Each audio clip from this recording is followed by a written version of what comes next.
నేను తమరి ద్వారా ఎవరైతే ఉన్నారో సభ్యులు ఎవరు ఆందోళన చెందాల్సిన పని లేదు. ఏ ఉప ఎన్నికలు రావు,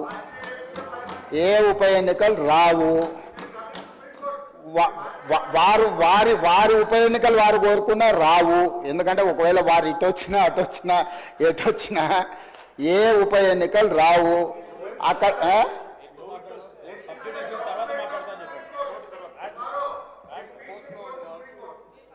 అదేవిధంగా హరీష్ రావు గారు బాగా గుర్తు చేశారు.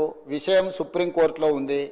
ఆ సుప్రీంకోర్టులో సబ్జుడిస్ అయిన విషయంలో లోపల నేను మాట్లాడితే కొంత ప్రొటెక్షన్ ఉంది, కానీ బయట మాట్లాడే వాళ్ళకి ఎవరు ప్రొటెక్షన్ ఉండదు. Actual this house is immune for certain laws. ఈ సభలో మనం కొన్ని విషయాలు ప్రస్తావించవచ్చు. సభకు రక్షణ ఉంది తమ నాయకత్వంలో. కానీ సభ బయట ఉప ఎన్నికలు వస్తాయి, అయిపోయింది, వచ్చే వారమే ఎన్నికలు, మల్లవారమే ఎన్నికలు, ఇదంతా ఉత్తదే అధ్యక్ష. అదేంది జరిగేది లేదు, పోయేది లేదు, ఎవరు ఆందోళన చెందాల్సిన పని లేదు. ఎందుకంటే ఉప ఎన్నికల మీద మనం దృష్టి పెట్టాల్సిన అవసరం లేదు.